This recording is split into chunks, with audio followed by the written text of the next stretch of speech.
What is up, everybody, and welcome back to Hot Takes Season 2, Episode 4. We are so stoked to be back. It's been a couple weeks since you last heard from us, but we got the whole gang here, and that gang includes Chicago Fire's favorite Scotsman, Paul McCann. Paul, how are you, buddy?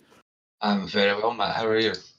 I'm doing great. In addition to Paul, we have the bourbon banger himself, Joe Titman. Joe, What's up? I'm happy to be back. It's been a long time. I've been making that money, but now I'm back with the boys, talking the fire.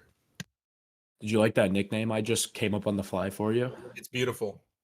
The bourbon banger. And in addition to Joe, besides myself, Matt, we have the greatest mustache in Chicagoland, and that is our wonderful producer, John. John, how are you, my friend?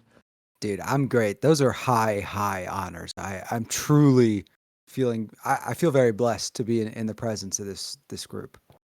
I have the deep pleasure of being able to see John's mustache live on Discord at the moment, and I can comfortably tell you that there are very few mustaches in this country and in this world that are as beautiful as that. So I mean it, and I know Joe and Paul agree, right, boys? Very much so. 1,000%. It's Yep. fantastic. Unanimous decision, best mustache in Chicagoland. Congratulations, Sean. But welcome back, everybody. It's so good to be back. We have a couple changes to the format. Not really a couple changes, really one change to the format. I want to go over real quick before we get into the meat and potatoes, as I say every episode. We are now going to be recording on Tuesdays. Not Thursdays, Tuesdays. It works a lot better for our schedule. And I know you guys like to hear from all three of us, and we just want to make sure that we are here to speak to all of you. So, we're recording the recorded episode the second Tuesday every week, and then the live show will be on the last Tuesday, or maybe here and there another day of that week of every single month. So that means the releases are going to happen a little earlier in the week, which is overall very good because you get to hear about our predictions before the game actually starts, which makes a ton of sense. So keep your eye out for that. And remember, we are going to be switching from Tuesdays here on out. There's a lot to talk about this episode. Let's real quickly jump into our recap with Houston, starting off with man of the match. Give you 10 seconds to think about it. Who was the man of the match for the game against Houston? 2-1 W, Shaqiri and Guti with the goals. Obviously conceded one to tie it up, but had sometime in the second half. I think it was, if I remember correctly. Let's go with Paul, man of the match. Who are you thinking? I'm going with Chris Brady. He had some brilliant saves. There wasn't much he could do for the goal. The striker, whoever scored, he had so much space in the ball. Yeah, he was great. I was really impressed by him, and I think he's just going to get better this year. Always good to see Brady have good games. Man has literally endless potential, in my opinion. Let's go over to Joe. Joe, what are you thinking? Same thing, Chris Brady. It would have been a blowout had he not been between the pipes.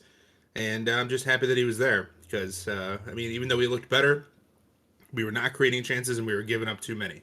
So I'm going to go Chris Brady. 2 shouts for Brady. John, we're going to make it 3. We're not, but it's not an anti-Brady thing. He was fantastic. I just want to give a smidgen of love to Jordan Shaqiri. That pass into Brian Gutierrez was nice, and he always hits from the spot. Like you deserve a little nod for that, in my opinion. Yeah. So I'll give. If this is the only nice thing I say about him all year, I'll give him that.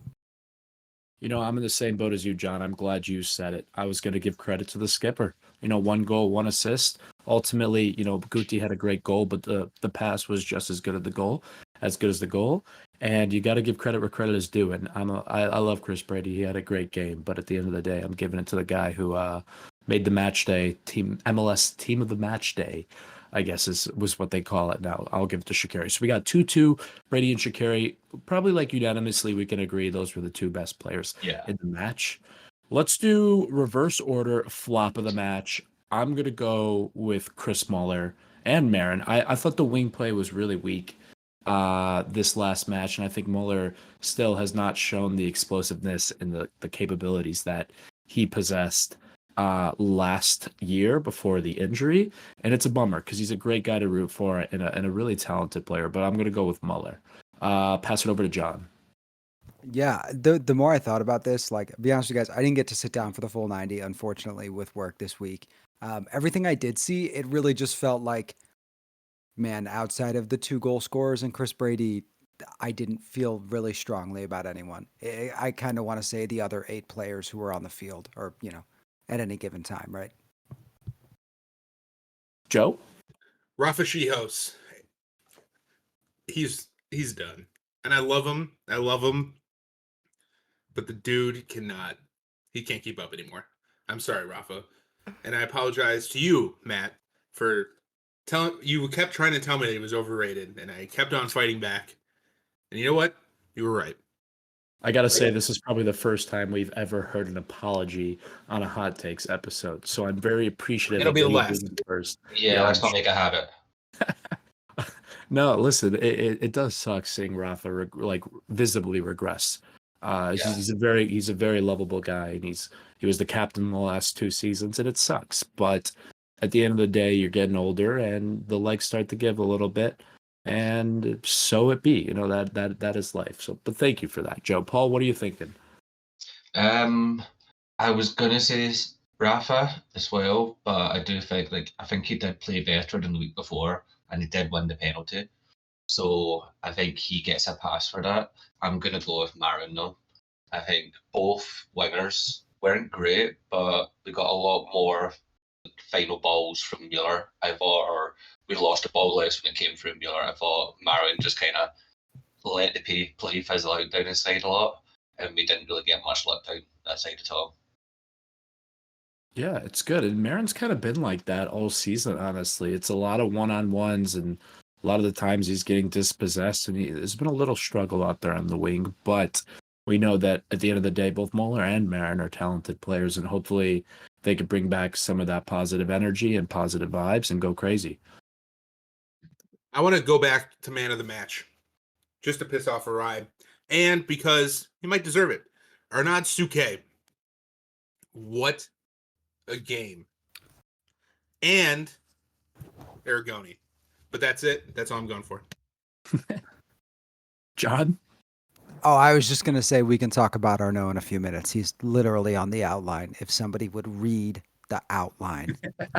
Yeah, Joe. I read the outline. I just couldn't wait. Fix it, Joe. Fair play.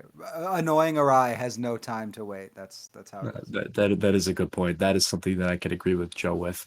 Biggest takeaway from the match against Houston. What are you guys thinking? Let's start off with Johnny Boy.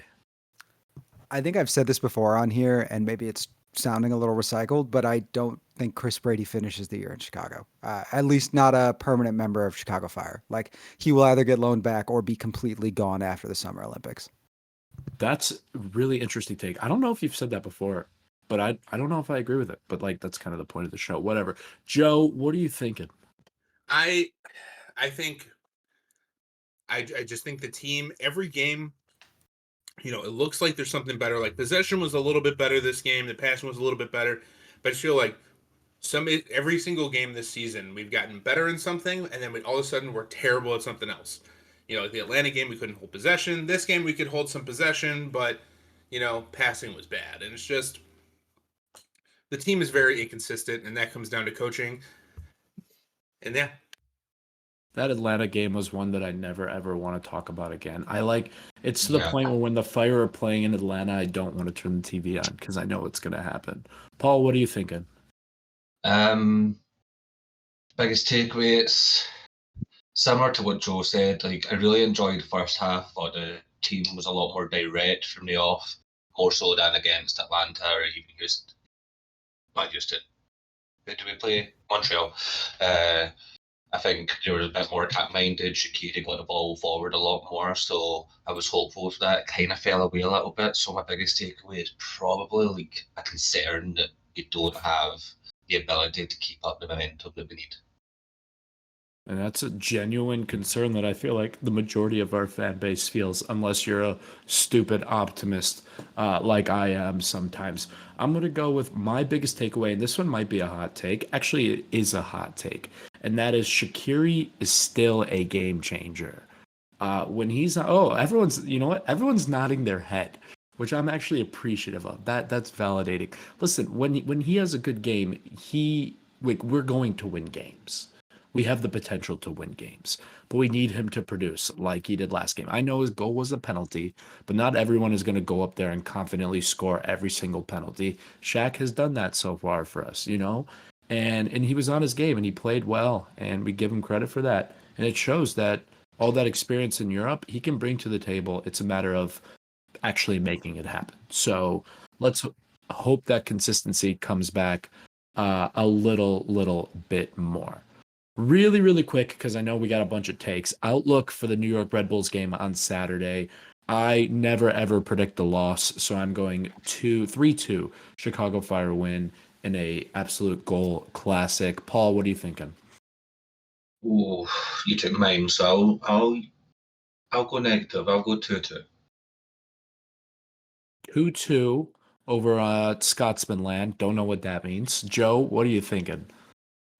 6-5 Fire. You are With crazy. 5 goals in added time, both in the first and second half. That lines up with what we know. John, take us away. I'm going to go 1-0 Fire. Hugo Kuipers does something cool. I don't know what, though. We're keeping Morgan, Forsberg, and Van Zier out of the net, huh? Hell yeah. Super Chris I Brady, love that. baby. Tom Uh, Barlow the revenge season- match. What was that? Wait, Joe said something about Tom Barlow. What did Tom you say? Barlow Joe? revenge match. Tom Barlow revenge match. Paul, what did you say? First clean sheet of the season. Is that true? Have we not had a clean sheet yet? Don't think so. Oh, that's wild. Okay, I well, think, first, this weekend was the first time we didn't concede 2 goals. So we're getting Interesting. closer. well, New York Red Bulls currently sit top of the East. It's going to be a battle. If we get our first clean sheet in New Jersey, I'll be very, very impressed. But thank you for those flops, man of the matches, takeaways, all that juicy stuff. I'm going to turn it over to John to kick us off our next segment. Alrighty, guys. We got a few takes to get through before we get to the community thoughts. And this first one, Joe already alluded to it, but somehow Suke returned. He finally makes his first team appearance after getting some run with Chicago Fire 2 in the U.S. Open Cup. Just generally want to get thoughts on the performance. And then along with that, how do you feel like Frank has handled this extended absence from Gutman? As far as I'm aware, we still haven't gotten an update on when he was supposed to return. We heard 3 to 5 weeks was kind of the buzz, and it feels like we're well past that. So Matt, we'll start with you. Thoughts on Suke's debut of the year, and then what's the outlook like for the next couple weeks? This is like just in general the anti-Arise segment right here. Everyone knows that I like Suke. I don't really have too many problems with him. I thought his performance was good. I don't think it was godly. I don't think it was bad. I think he played well for his season debut. I know he's made a couple appearances with CF2, but that's obviously a completely different ball game than when you're in the big leagues like MLS. Mhm. And I thought he played pretty well. I truly believe that the Fire have one of the best fullbacks cores in MLS, and Suke can be a very valuable member of that. Between Gasper, Dean, Suke, Gutman, and Aragoni. I mean, Aragoni we know is fantastic. Gutman's going to be fantastic. We got great depth. Suke makes a lot of money, which is the only reason he probably won't be on the roster come summer. But at this point in time, he's valuable, and Klopas should use him, especially when Gasper goes down and when Gutman goes down. Use him. He's good. He's got years of experience playing in France. There's no reason that he can't be beneficial to this team. Yeah. Paul? Yeah, I thought he was fine. He didn't do anything particularly special or bad. I don't think he has that spot in the first team long term, as Matt alluded to. He's earning a bit too much money to be just a depth player. So if he wants to earn a bit less money and stay, you're more than welcome to. It's okay. But other than that, I think happy for his good performance. Keep building on it. Take it from there. Joe, where you at? Suke's a dog, man. He's got that dog in him. That guy, that's like him and Kuipers, full speed all the time. Just, they're never not giving 100% effort. And that's what I appreciate. I mean, even though the French are not known for giving full effort for stuff, he does it. And he's a great asset. And I think he just, I just think Arai doesn't like him. and that just has spread to Frank Klopas. And yeah, but I'm with him. Viva la Suke. Yeah. Yeah. Yeah. I mean, you guys Yeah. know I love Johnny Dean. I will say though, I think when Gutman went down, Suke is better than Gasper. Like he just is. I'm not anti Suke, and but yeah, that's all I'll say about that. I think he's good. I'm surprised he can play more, and frankly, this just gives us an opportunity to showcase him and hopefully get a fee for him in the summer if we're lucky. Because to your point, Matt, I don't think he's long or Paul, I think you said it. He's not long for the starting 11. He'll be back on the bench and probably out of town as soon as possible. Awesome. So next up, we have the Guti Golazo. Brian Gutierrez, his third goal of the year, which eclipses his single season mark. Correct me if I'm wrong, guys. This is the second of his 3 goals that has come from outside the penalty area. Is that some kind of record? I don't know. It feels weird to me. Anyway, just want to get thoughts on him to this point in the season. How are you feeling about his performances, and where do you see his long-term future in Chicago? There is, I think, some talk later on of what his like future holds. But for this year, next year, how are you feeling, Joe? We'll start with you on this one. He'll be in Chicago. I think as far as like a passer, like making things happen and creating chances, he's doing great. He just doesn't have like that killer instinct with shooting. I think that's still the thing. I still think he gets pushed off the ball too easy. I think he goes down to the ground too easy. And while I think that like that New England, you know, that yellow card he got for faking it or whatever, I think that was a little much. But he needs to stay on his feet. And I think that's the thing. He's on his feet. He's got his head up. He's got great instincts and can make things happen. I mean, last year we saw the back heel flick to or Duran. We've seen all this other stuff happen, but I just think he just needs to grow both physically and as a goal scorer. Yeah, Paul. Yeah, I said at the start of the season that if he doesn't make a huge step forward this year, he'll probably be a long-term MLS player. I've been impressed by him so far. I think there's still a lot to build on. Like Joe just said, the light on his feet. But his passing's been great. I think it's been an improvement. Obviously, the goal contributions can't be argued with. I think we'll be lucky to hold on to him after this season. I think whether we can hold on to him or whether it's in this league or abroad, I'm not sure yet. Okay, Matt. Yeah, I'm going to play slightly devil's advocate. I don't think he's ready to leave Chicago, and I think people are realizing that. I feel like we as a community, and I'm going to say this with as much love and care as I can, slightly overrated his development last season. He's very clearly talented. We've seen the raw talent that he possesses. The goal against Philly, the goal against Houston, his dribbling capabilities, his passing capabilities, but he's not there yet. He's not there yet. And if he hasn't developed it in MLS, it's going to be difficult to him to go to the Netherlands or the Bundesliga and develop that killer mentality. You have to develop it at your feet. I think he still has all the talent in the world, very likely in the next 6 months of MLS play. Can prove me wrong, go kick ass, and then, head to Europe, but we're not there yet. And I need to see a little bit more. I'll take the 3 goals. What does he have? 2 assists, 3 assists, something like that this year? 3 goals, 1 assist. 3 goals, 1 assist. Need to see a little bit more. This is the guy you're telling me should be starting at the 10 over Jordan Shaqiri.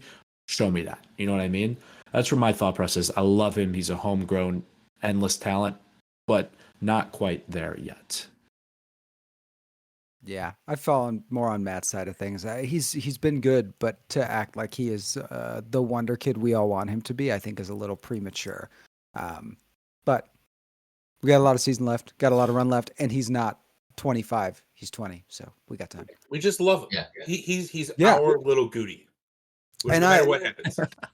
And if you told me that he was spending his whole career in Chicago, I'd be ecstatic. Yeah, but I think there's nothing wrong if he ends up just being an MLS player. I think there's nothing wrong with that. If he could be a Kellen Acosta or Darlington Nagbe or someone like that who just stays in the league but absolutely smashes it in every team he plays for, I'd be happy for that, especially if it was just Chicago. Andrew Grubman played in Scotland. There's a difference. No, Celtics. that was a problem. He couldn't play in Scotland. He could only play I- friendlies in Austria because he couldn't get a visa. Yeah, you know what I meant. He was on he was Yeah. on Celtics roster. Okay, He tried. he tried. That's what matters. So did Chris Yeah. Mueller, but he's back now. Awesome. Okay, cool. So the last piece we have here is, are we calling up the kids? So Chicago Fire 2, for anyone who is, I guess, living under a rock, now entering the third round of U.S. Open Cup play.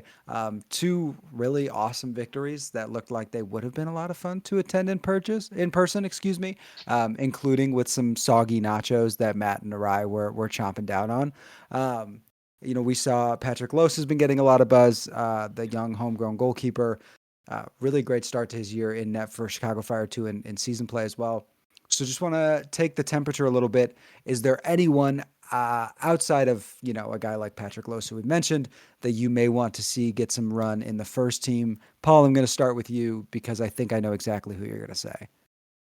Oh, you think I'm going to go with my guy Omari? I actually forgot he was still on that team. It's an injustice that he's not been called up yet.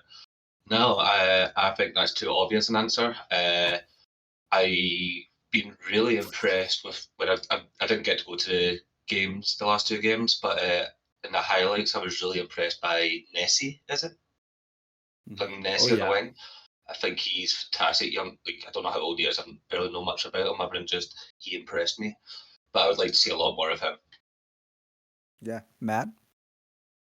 Could you go to Joe first, because I want to say people that no one said before. Okay, Joe. Well, Glasgow's obvious, but I also think, yeah, that's the one. And then Patrick Loss has not been challenged. Okay, he didn't do anything in this last game. I don't think he even took it. He didn't do anything. Good for him. Big man. Oh, I beat freaking forward Madison. Ooh, look at me. I'm Patrick Loss. He didn't do anything. Okay, I don't care. The only person on that team. Joe, can I ask you a question? How old was Chris Brady when he played for Forward Madison? I don't even know. I don't care. He is a generational talent, okay? A generational talent. Loss, he didn't do anything. Doesn't impress me yet. I'll see him in 3 weeks. We'll see if it's interesting, okay? Okay. Well, I mean, he's done enough to keep Brian Dowd from getting any minutes, right? By doing what? Show me something. Show me when it matters, okay? Give me your trophy. All right. When he wins the US Open Cup with Chicago Fire 2, then I'll be impressed. Until then, we'll see what happens. I don't know what's going on here, but I'm just going to go to Matt before I get frustrated. I love how Joe is having beef with like a 17-year-old kid right now. He's still Yeah, 16. it's incredible. It's funny. It's also really interesting. Lose is like my height, and I'm like 5'10". He's not a tall goalkeeper. He's very athletic though. Thank you for letting me go last. One of the reasons I wanted to go last was because there's 3 names I wanted to share, and none of them have been said. Number 1 is Christian Kofi. He's a striker. We got him in from Spain or something like that. Yeah, it's like the 3rd division of Spain. Dude's a bullet, man. He's quick, he's fast, he's nasty. Second one is Harold Osorio. I've said it before. I think he'll be the next member to play on the first team. Dude is so technically gifted, great passer. He kind of reminds me of Guti a little bit, just a little bit more of a defensive liability, and that says something because Guti is not really known as a defensive juggernaut. And the third is David Pareba, who we got from Polish side. I'm not even going to try to pronounce the name, but he's been fantastic. He's scored a bunch. I've seen some chatter about him on Twitter. So those are 3 guys that have really impressed me. But overall, just real quick, John, that Fire 2 team is nasty good. They're a lot better than they were last year and have the potential to win it all. So I'm looking forward to see how they compete against a championship side next Wednesday in the U.S. Open Cup. I think that's going to be a really fun game to watch because there's some really, really talented players on this roster. Yeah, I think go ahead, Joe. Oh, I'm sorry. I just want to add it in. Yeah, I have not.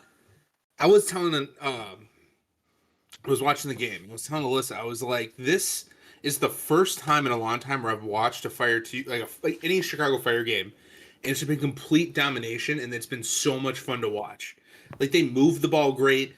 They're explosive. I just love watching them. but Patrick Lewis is overrated, and sorry. Cut him off. Cut him off. Okay, I just want to add one thing to that. Like, it feels like, I'm not going to pretend to be an expert on the youth system and the second team. I'm not. But like, it feels like some of these guys are insanely young, where it's like, oh, this guy's 17, this guy's 19, this guy's 16. Like, it's a little crazy to me how many of these guys are still truly developing. And yeah, Forward Madison is USL 1, but like, that's not nothing, right? They're grown men. I was like, I mean, just imagine being, you're at probably the peak that you're going to be as a soccer player, and there's these kids just destroying you and making you look stupid. And you're still a professional soccer player, and these kids are coming in and just destroying you. Yeah, And imagine imagine if that keeper is 16, right? Like, that's crazy. Yeah, that'd be He's crazy. first.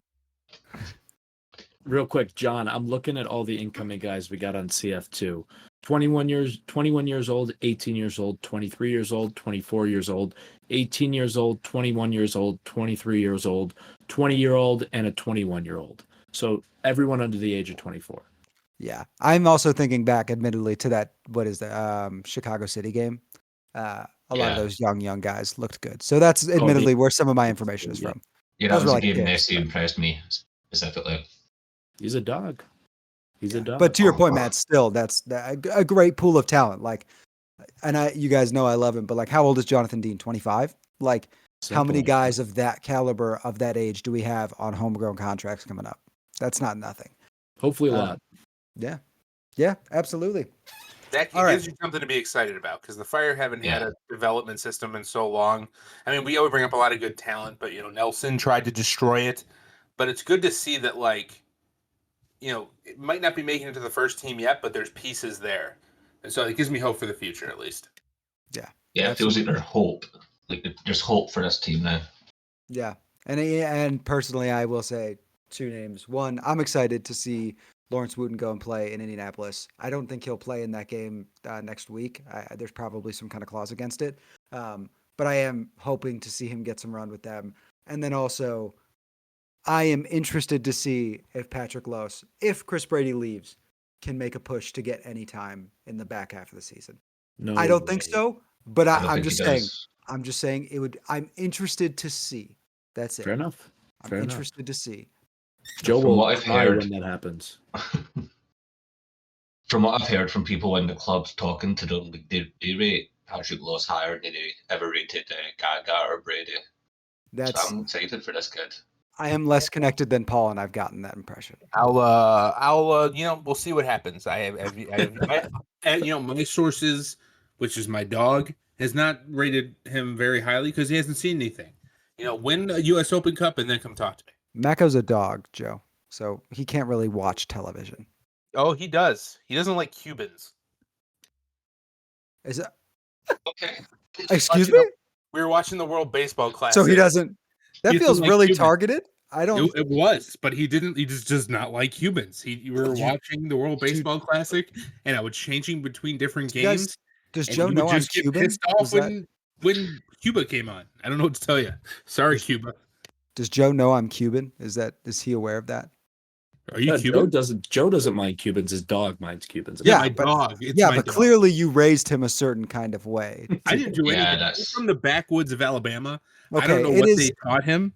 Everybody knows racism is taught, not inherited, Joe. Okay. Yeah. Anyway, all right. So Joe taught his dog to hate Cuban people, so Mako and I can never be friends. Okay, so we're gonna move on to our community takes now because we're getting into our time. Oh God, I can tell how angry he is. Joe just lifted his dog up. It's very cute. Anyway, so we're gonna start with what I feel like it's just a recurring theme at this point. Jiggly, of Men in Red fame, of Sad Boys FC fame. The first line is all that matters, but out of respect to Jiggly, I'm going to read the whole thing. Jiggly says the season is literally already over. There's no hope. The Fire cannot dig themselves back out of this hole because they can't defend, can't score, and don't even play like they want to. They aren't trying to win. They're just out there trying to complete the subroutine they were given. It's like a game of Overwatch where no one wants to play the objective. That's how you lose. And there's no magical midseason signing that's going to fix that. And I'm not even sure there's a coach out there willing to come in midseason and do anything different. We're stuck, lads. And he thinks Red Bull will win 4-1. So Joe, I see you shaking your head, so I'm going to start with you. Is it over? No, it's not over. I mean, we'll be a fringe playoff team, okay? And I know I said that I still think we're gonna win Leagues Cup, which nobody's gonna go to, but we're gonna win Leagues Cup. But it's not over. All right, things are looking dark right now. We haven't. I mean, what Houston's like the first normal game we've played, and it'll be interesting to see how we line up against New York. But it's not over yet. The fat lady hasn't sang. Everything's fine. Everything will be okay. And New York Red Bulls 4-1. No, no. We can score when we want to. We can pass when we want to. We just got to put it all together. Yeah. Paul? Yeah, season is far from over. Like we said, we can't score. I mean, there's only one game this season so far that we haven't scored in. And that was Atlanta, which we all agree was just a shit show that we're going to forget about. Don't play like we want to score before this weekend. I would have maybe agreed with that, but this season, like I said, first half, far more attacking, far more forward thinking.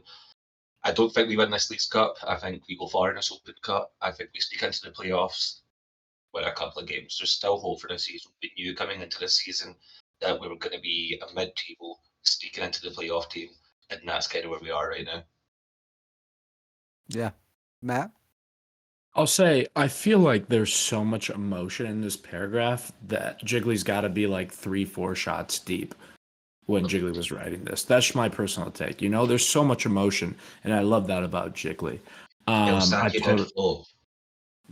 I mean, I've totally been there. I also don't think the season's over. I think, we hit some really big lows and we hit some decently high highs, and that's kind of the roller coaster of being an MLS fan, and most specifically being a Chicago Fire fan. Like Joe said, I don't think, it's going to be sweat all season. This is how we're going to feel. And if they're going to make the playoffs, they're going to sneak into the playoffs. And that's not a knock against the players. I think it's a knock against the system. That's really the problem, and that's just my opinion. But no, I don't think it's over. There's definitely hope. We have a DP spot left for the summer. Bring a star winger in, and all of a sudden, things might get better. More service to Hugo, more goals in the net, more W's on the board. Still hope, but that's also coming from me, the resident optimist of the organization. So definitely not over. I like the optimism from some of you. All of you. Just in different spats. Anyway. What does your mustache have to say? My mustache thinks as soon as this weekend, Rafael Chihos will be on the bench, where he unfortunately belongs. And Chris Mueller maybe gets better. And then to Matt's point with the roster rules, maybe we get a new winger and maybe upgrade the roster a little bit more in the summer and we make a strong push. My mustache is feeling good and just trying to have a good time. So, yeah, mustache. The next question, apologies if I say this wrong, comes from AG. AG says, we and especially Shaq played well with two natural wingers ready to run in behind all game. Guti coming off the bench is a reasonable thing to try in situations where we want that, which I think should be often, unless he becomes a guy who naturally goes for the end line in transition. They did not give a score prediction, but AG says it won't be pretty. So, Matt, we'll start with you on this one. Thoughts on Shaq in the center with two true wingers?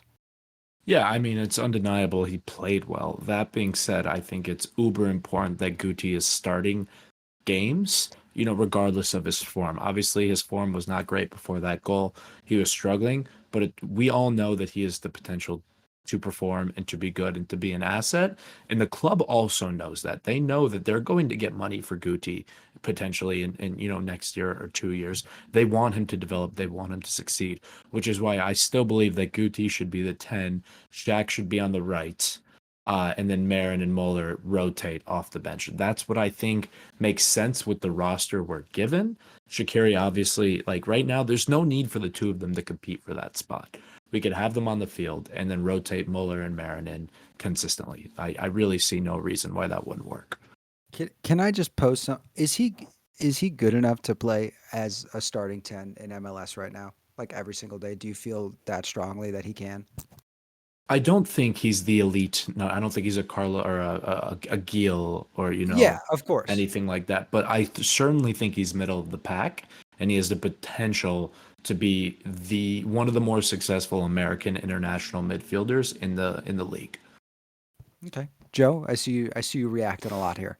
Yeah, I definitely think, just off of Matt's point about putting Shaqiri off to the right, I think that Shaqiri going out there and being able to put those balls in because he has so much precision with those crosses when he's not putting too much calf into it, that like he can place it wherever he wants. Guti is not there yet, but Guti is really good at, especially like, in the midfield, getting those balls into tight spaces, and like that's where his instinct is good.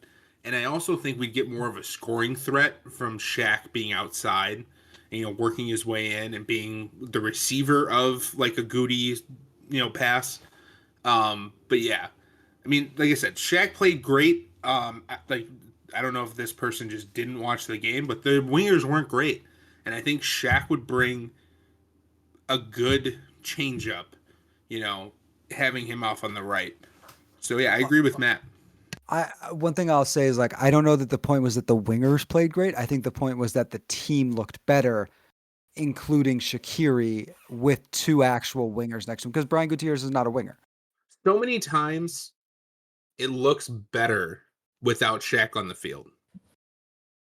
I think a lot of times it looks better without him on the field as a number 10.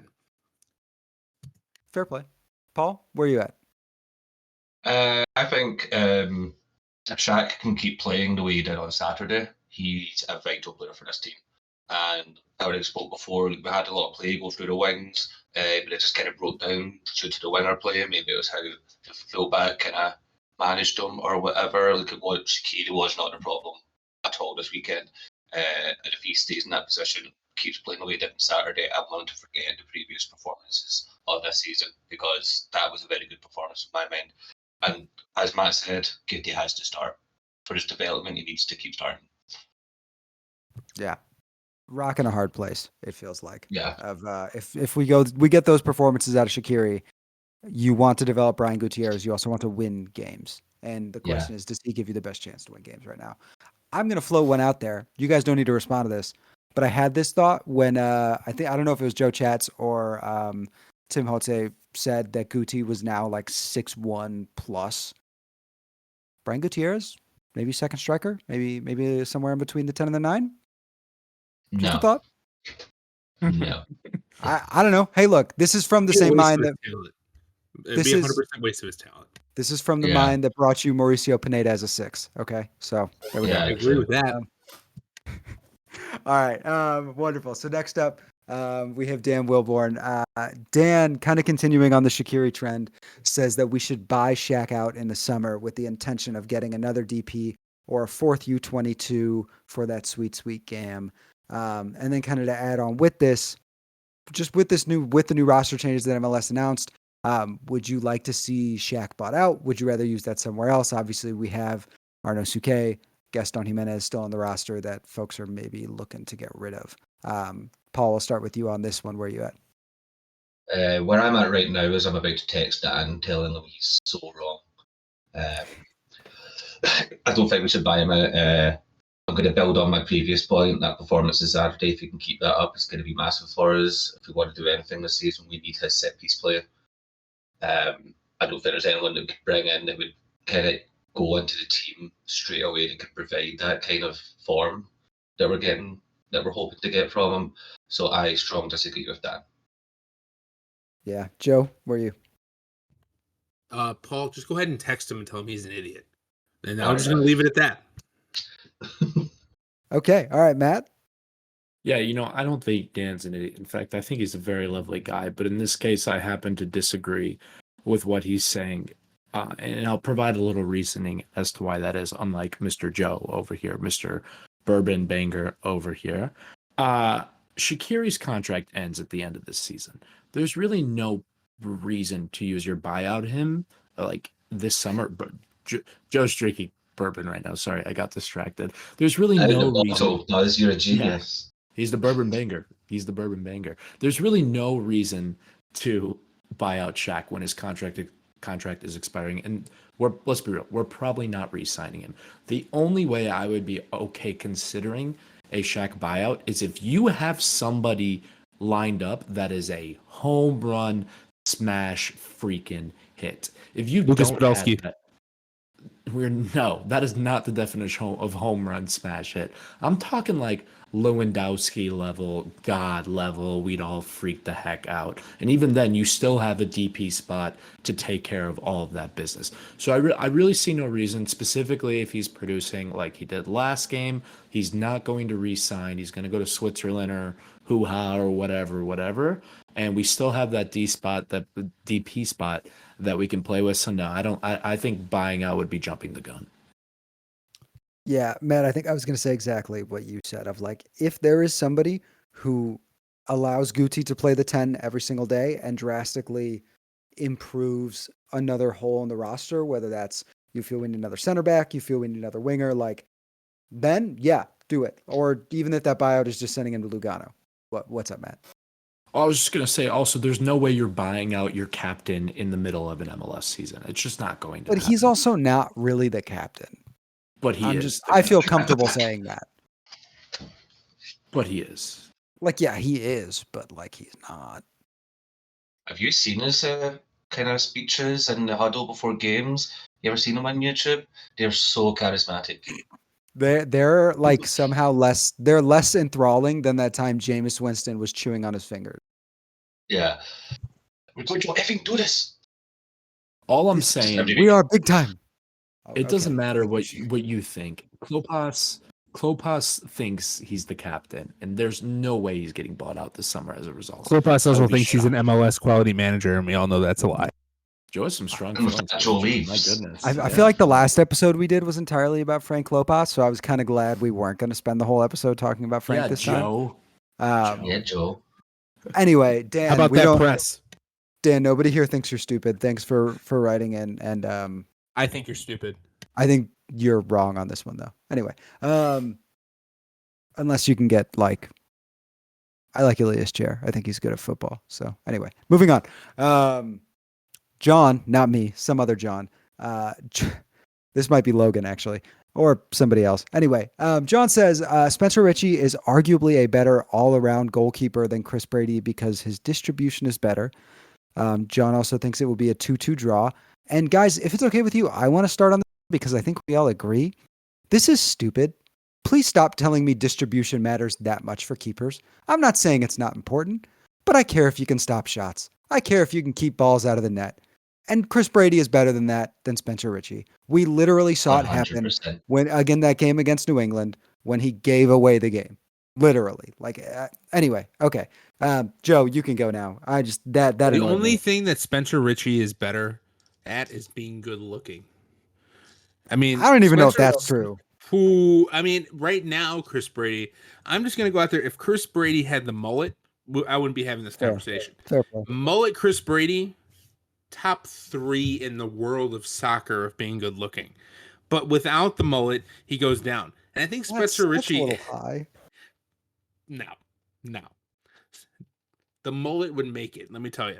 So with Richie, he's a beautiful man. Homie just doesn't got it.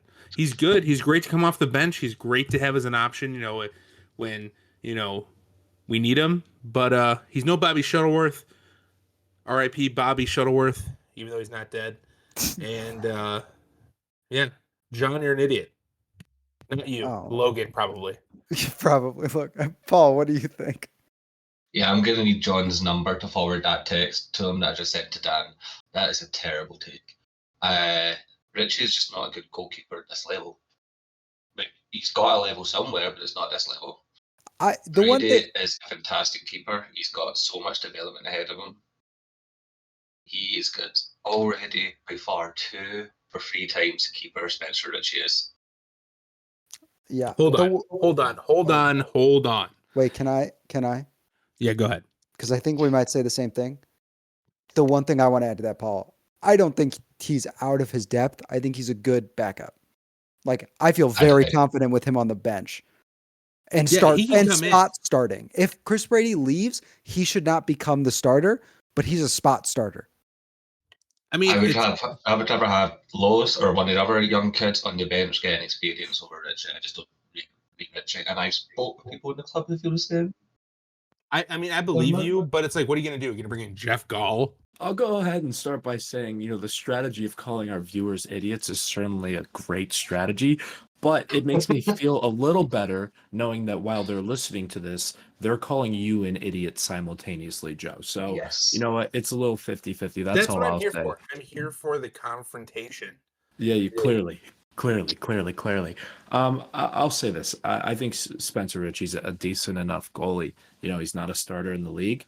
I think his distribution is better than Brady's. Yes, Gaga also had pretty poor distribution, but I think Chris Brady's overall shot blocking is miles ahead of Ritchie and therefore outweighs any sort of distribution tactic leeway that separates the two of them. Brady's definitely the better keeper. And probably the more well-rounded keeper, at least when he's Richie's age, will certainly be a more well-rounded keeper. Hopefully by then he's learned to kick a really accurate goal kick, so to speak. But if Spencer Ritchie does leave, though, I think Brian Dode is probably next up on the totem pole outside of Gall. Even though I have absolutely no problems with Gall. I'm sure he's a very lovely man, actually. I believe he is. Yeah. Yeah. After that New England performance, I just don't think there's any coming back for Richie in this team. That was just It's raining. What do you want to do? No, there was no reason. No. Crazy things happen. It was raining for the other keeper. Guys, Hold you know what? Hold Hey, on. Stop. Hold on. Stop. I'm Hold going to on a mute you, second. Joe. He is Hold not on a a good second. goalkeeper. You hold on a second. So, how do Okay, you so feel here's the with that thing. We're not going to Acosta spend goal? this much time talking about a backup keeper. Joe, I muted you. We can't hear you, man. Okay. Taking an easy catch at your near post is your bread and butter for a goalkeeper. We've all Taking been that, there. We've all been that there. Windy City goal, taking that, that is just a once in a We've lifetime all thing. been there. This was near post shots. John, Okay. let him every get it day. out and then cut it all out. Yeah, I'll just cut it in post. It was hilarious watching Joe red-faced, waving his arms, not realizing we can't even. Dude, he's got such strong feelings about goalkeepers today. It's Look, incredible. here's what I want to say. One Love last thing. goalkeepers. I want to say this before we move on. I said this in a group chat the other day. You can say I don't know ball, but I believe this. Chris Brady has a better pure shot stopper than more than 50% of goalkeepers in the championship. And I watch a lot of championship soccer. I feel very confident saying that. Yeah. Now he still has to grow in other ways. Absolutely, Matt. But that's being a young keeper and you're investing, hoping for him to develop those things. Paul, okay, you can go and then we'll move on. Just to add on to what you were saying, Joe Hart retires from Celtic this summer. I would 100% take Chris Brady at Celtic. QPR is moving on from Asmir Begovic at year's end. I would kill to have him in hoops either way, Paul. We'll hope he's in hoops next year. Just blue or green, we'll find out. Okay, moving on. Pierre Baguette, longtime writer, friend of the show, Pierre Baguette. They say that Guti is not a European quality talent and will be good in MLS for a long time. He's extremely undersized and overrated. So I obviously hot take from our good friend Pierre. Also, just want to get this. This will be a yes or no. So don't elaborate on it. Just say yes or no. To each of you, would it be a disappointment if he spends his entire career in Chicago as a very good to high-level MLS player? Joe, we'll start with you. No. Oh, and then also give your opinion on the take. Sorry. Oh, so I thought I wasn't supposed to elaborate. No, I meant your opinion on the take, but don't elaborate on the yes or no. Clear instructions from the producer. All yes. right. I would not be upset if he was. I can see where I don't know if he's necessarily going to turn into this elite European talent. But I think that, no, it wouldn't be a sad thing if he becomes like an elite MLS midfielder. There's nothing wrong with that. That's still a solid career path. I'm also going to go with no, but that's a little biased because having Guti for his whole career in Chicago would be freaking awesome. he brings back a cup and maybe a U.S. Open Cup or whatnot. He's a Ring of Fire guy. So I see that potential in him. Right now, he's not a European quality talent. Ask me again next year. Very well could change. Paul? Yeah, not a disappointment. I've already said on this podcast that if he is to go to Europe, he has to make big steps this year. He's already kind of doing it. Pierre's kind of a little bit more decided that it's not European quality yet. I think there's still good time to save that, but I think if he's not there by the age of like 22, I don't think he's going to be there for Europe. Yeah, I think I'm with you on that, Paul. I think this is something I thought about a few weeks ago, and before I saw this question, I almost had it in our first segment there.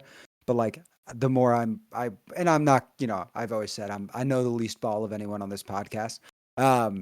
But I do feel like the more I watch him, the more I feel like he may be an MLS lifer, not in a bad way. He may be the first generation of American players who really benefits from the 2026 World Cup and MLS getting a huge boost, hopefully, from that.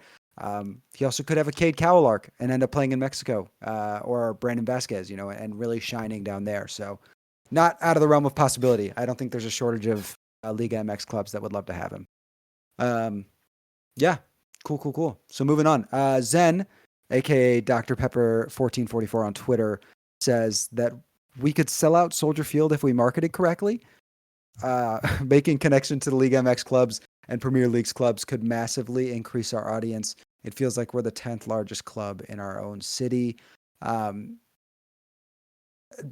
question I kind of have for you guys here is like, is there a change that the team could make other than just being really good to consistently push that attendance like above 40,000? Because I feel like I'm being generous. Soldier Field is 63,000 capacity, so to say 40K, like, because outside of being awesome, I don't know what it is. Joe, I already see you shaking your head. Where do you think? I'm looking. I mean, you can look at it very similarly to like how Seattle runs. I mean, Seattle doesn't sell out the entire stadium, and they're great consistently. I mean, they sell out like their lower area, and it looks good. I don't think there's anything that we can do to really do that. I don't think soccer is big enough in the U.S. to be able to do that on like a week in, week out basis. I do agree to a stretch that they're not marketed correctly, but it's also, it's hard to do when you're not winning. And I mean, everything with the Fire is going to come down to winning and being consistent. Yeah, Paul. Yeah, in terms of like the making connections to Liga MX clubs and Premier League clubs, the club actually did do that at the end of last season. They reached out to all their supporters groups around Chicago of all the European or South or Central American teams. And there was a good group of us all kind of showed up, maybe about 15 people. There was guys from like West Ham, Palmeiras, Real Madrid. One of the Arsenal guys showed up. A couple of Chicago Fire supporters groups showed up. And it went really well, but there was no kind of follow up after it. Not so much from the club, but from the other supporters groups. I spoke with Leslie, who obviously is no longer with the club anymore, who organised it all. She said Celtic, me, and Real Madrid, Madridistas, they were the only people who really followed up after the fact. And obviously Palmeiras are obviously very involved with the club already. So they have been trying. It's just that I think there kind of is a little bit of snobbery against the MLS from a lot of people around this country. They kind of look down their nose on it. And when you look at a lot of cities like Chicago, like, I don't think there's anything Fire can do realistically to not be the sixth professional team in this city, because you've got the Bears, you've got the Cubs, the Sox, the Bulls, the Blackhawks. These are huge international franchises, and you can't overtake these guys. So they are trying, I believe, and I think people moan about having the NFL guys in, stuff like that. I think sometimes new ideas need to come in, see what they've got. If we don't like it, doesn't work, move on. So I don't know if there's anything realistically that they can do, especially not for 40,000. I think that's an unrealistic expectation for the MLS at this point in time. Atlanta, even at this point, are lucky to get that. Yeah, Matt, what do you think? There's only one way that I will flirt with the idea of us getting 4,000 people into Soldier Field. week in and week out, and that's some sort of insane player acquisition. That being said, I think the players that actually have that sway probably fit onto one hand. And just for reference, I'm talking like Neymar, maybe not even Lewandowski. I might not even put on that list. I don't Yeah, even know that Neymar does. Like, Well, that's what I'm saying. Like at maximum 5 people in the world. Now, obviously, you get Prime Mbappe into the stands, like totally Yeah. maybe Messi would do it. Ronaldo would probably do it. Obviously, those aren't realistic unless Miami wants to trade them to us, which would be absolutely incredible.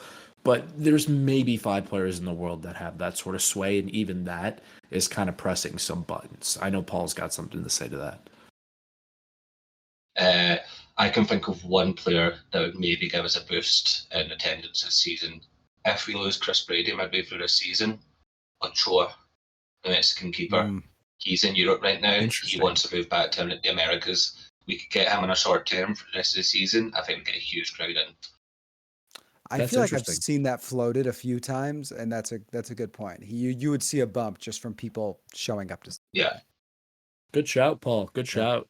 Yeah, and Paul, I think to what you said Mhm. before, like I don't know that the answer is to market to soccer fans, if that makes sense. Like I think, Yeah. like I do think the marketing has gotten better this year. Like everything I've seen has looked really good, and like Dave and Joey are trying their hardest.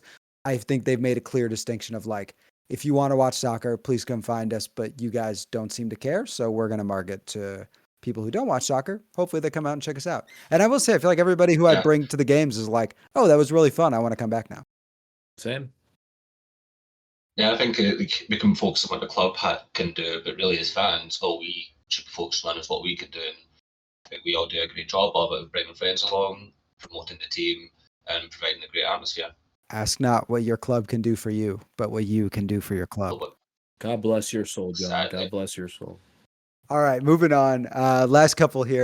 We have one from Sparky Truther 420, and based on what happens later, I think I know who Sparky Truther 420 is. They say there hasn't been enough respect for the Fire 2's ongoing cup run and awesome fans who have been showing up to support them. In my opinion, this is because of the team name. If we were to rename the Fire 2, what name would you give them? Also, Sparky is a cow, not a dog. Shout out Hot Takes episode 2 from last year. Yep. Hell of a show. Hell of a show. All right, Matt, what would you rename Fire 2 to if you had the chance to? Gary Steelworkers. Put us in Oh, Gary, man. That'd be Okay, sweet. Joe, That'd what be would you do sweet. it? I'm moving on. I'm not doing that. yeah, no, that's not. I hate you, Gary fucking Your name is Gary. Just need to call us Gary. Joe. Gary Railcat FC. I really thought he was just gonna say Gary. I was like, what the fuck is... Okay, Joe, what would your name be? And it's so hard because all the good names have already been taken. I would say Embers FC. That's pretty all right. Paul? What about the Bridgeview Mound? Bridgeview Mounds? I like that. Something like something for the fans. Yeah. You could also do, I don't know, Chicago Skylines, because they're all tall. Hear me out. Gary Ironworkers, not Just Steel. get out. Matt, I'm going Get to out of kick here. you off the podcast. Damn Could you Indiana do boys. that? Could you do that? I don't know. I mean, I could like kick you out of the room, technically. Yeah, valid. know? Valid. No, I like the idea. I think Embers is good. Sparks is good. Something like Chicago Ignite, but somebody probably Yeah. used that already. What about the Chicago Probably. Beans? Or Nah. Bean No, it's not FC? actually a bean. It's not actually a bean, though, John. Okay, Cloudgate SC. Is that what you want me to say? Cloudgate Soccer No, Club. I want you to say Gary Ironworkers, but I don't think I'm going to get that one. Also, I just want to say, like, whenever I mention that there's a team called Chicago House, everyone I say that to loves that name. It's a great name. It's fantastic. Yeah, it's fantastic. I think the AC isn't the best part. I don't think the athletic club, but the Chicago, like if it was like Chicago House FC or whatever, Yeah. it's a great name, and I love it. And I love the jerseys. Another awesome name with a great color scheme that I think is just under delivering on everything else. Chicago Ghost. I think it's sick. Personally. Anyway. Pretty All right, moving sweet. on. Yeah, right. Like the name is cool. They just Yeah, that's tough. That's tough. if you work for Chicago Ghost, hit me up. I'll help you guys out. Anyway, Colin says the Fire should aim to attack the south goal in front of the supporter section for the second half of home games rather than the first half. The caveat to that is we would not have gotten Kellen Acosta's magical goal. I feel like we're all in agreement on this. Does anybody disagree? Because my seats I are had- more so on the north side. Yeah, Joe, So- you're a fake fan, so that's fine. Not a fake fan. Yeah. I just love having a comfy seat and a really good bartender right behind me. But yeah, keep doing what you're doing. All right, Matthew, you're raising your hand. You can go next. I get really Sure. sad when the Fire blow leads right in front of the supporter section in the 90th minute. So I really beg for that to be on the other side of the field so I don't have to like have it right in front of my face and then the opposing teams don't have to show it off in my face. On the flip side, I get really upset when the last 45 minutes of the game I have to squint to see my team score a goal on the other side of the pitch and would really like to see those game winners on my side of the pitch. Get better So- seats. Listen, I'm happy where I am, Joe. I don't need a comfy chair. Me too. I need a beer Yeah. and the boys. That's all I need. Yeah, sometimes they let me hold the flag, and I think that's cool. Paul? Yeah, I've had the same thought before. Like, most games, if they've not scored in the first half, I'm kind of bummed that, as Matt said, you're going to have to squint to see the goal on the other side of the stadium. Sometimes you're not sure if it's actually across the line until you see the net filled. So you spend when the other half of the stadium starts cheering, you're still trying to see if it's in the Mhm. net or not. Yeah, I would like it if they started doing that. And to Matt's point, I hate when they score late winners and they absolutely act the dickhead to the fans behind the goal, because we act like dickheads to them when they're all warming up. So they come on and score the winner, and then they give it back, and then we've got to be outraged because that's what football fans do. Yeah, I think personally they should play both halves into the south end, and I should never have to watch the other team score. Agreed. Yes. Can I get W. W's in the Maybe chat? even play. W's in the chat. Keep scoring in the in the north chat. side, Fire. Keep doing it. Play it east to west. Play it east to west. Maybe Shaqiri would run. Good Ooh, point. that would be Ooh. interesting. I would like that. All right. Yeah. Last question that we have here, and I am going to add a twist since we have a smidgen of extra time. So Alex says that we will win an MLS Cup again once the team ends their cowardice and brings back Dollar Dog Nights. I think we all agree Dollar Dog Nights should come back. Yeah. Yeah, right. Hot dogs So- are disgusting. Okay, Joe. Bring it on, hot dogs, you cowards. All right. Okay, Joe, other than you don't even sit in the supporter section. Anyway, so Right, I'm here's sipping champagne with the riches. electric car, motorcycle having motherfucker. Anyway, so I did not put this in the outline because I thought of it right now. Are you guys familiar with the 999 challenge at baseball games? Yeah. Yes. Great. So anybody who's not familiar, Joe, you have to eat 9 hot dogs and drink 9 beers over the course of a 9-inning game, whether it's Sox, Cubs, Kane County Cougars, whomever. On the spot, I would like each of you to come up with an equivalent for a soccer match. Paul, I'm going to start with you. Being from Scotland, from not America, you should have the richest culture and the best ability to answer. I feel like that's a lot of pressure, damn. Yeah, Matt's raising his I hand, was so gonna he's say going maybe last.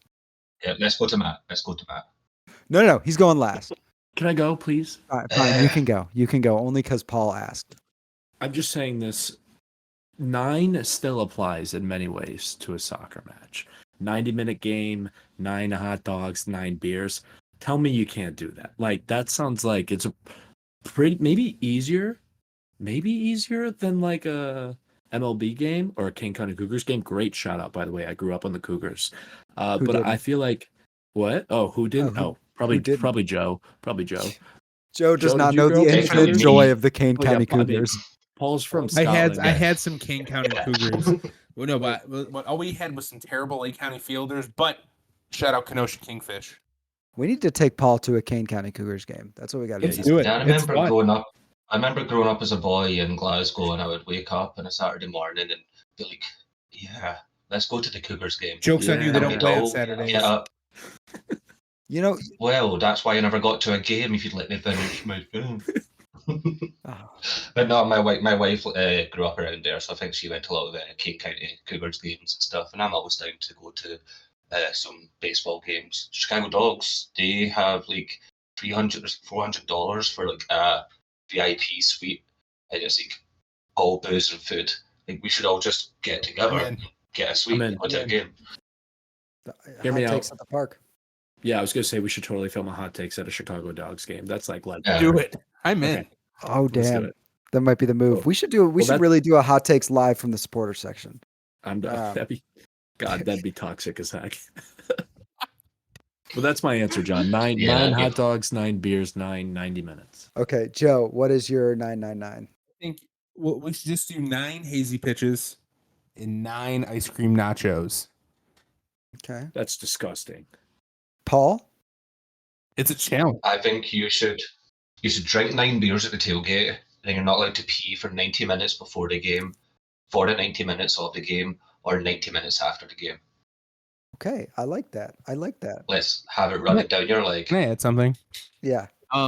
This didn't come out for like the Columbus away day, but thank God for the plethora of Soldier Field bathrooms. Oh yeah. Yeah, I mean, at least if you had to go, you could. Columbus, that was basically the challenge. It's just try not to pee because you'd spend a halftime plus more trying to go to the bathroom. Joe did have to wait in line for like 30 minutes to go pee. It's true. That's It was awful. awful. That's rough. Okay, Paul, I need an assist for my 99. What is the thing called where it's like a meat pie? What do you call that? A Scotch pie. Okay, yeah, Scotch pie. So 9 Scottish or Scotch? Scotch. Scott. pies. Okay, I'm gonna cut all of me clarifying now. No, leave it in. Okay, it's 9 items in total along beers because I feel like 9 beers is just a good round number. 3 Scotch pies, 3 hot dogs, 3 things of helmet nachos, and 9 beers over the course of the game. I would die. Thoughts? Who's paying for that? A rye, probably. Yeah, definitely a rye.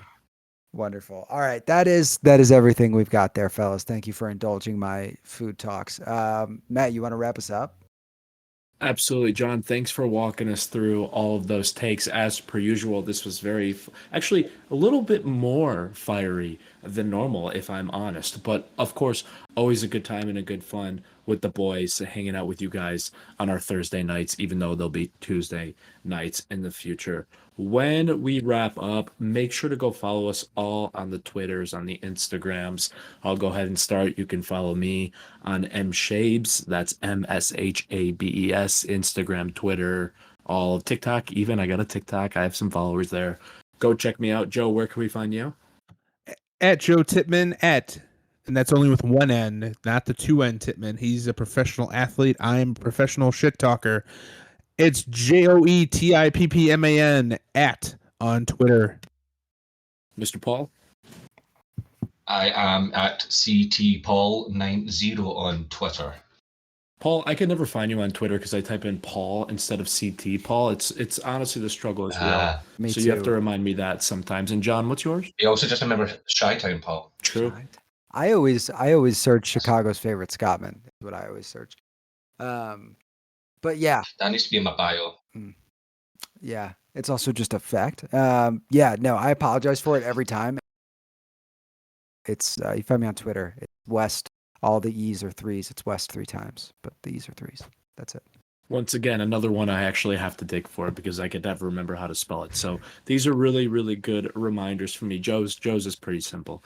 I got that one handled. But thank you guys so much for tuning in. Just a reminder, we're thick in the season, which means there's tons of content coming out on the Men in Red 97 website.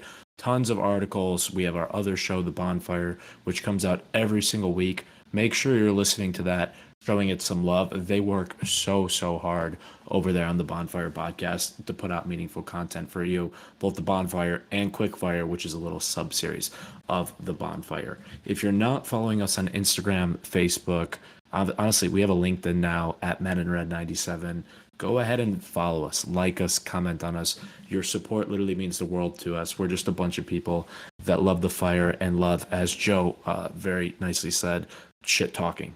That's kind of what we're good at. So be sure to go follow us on Spotify, Apple Music, if you want, or not Apple Music, Apple Podcasts, if you want to hear us shit talking even more, because we absolutely love it. If you guys absolutely love it as well.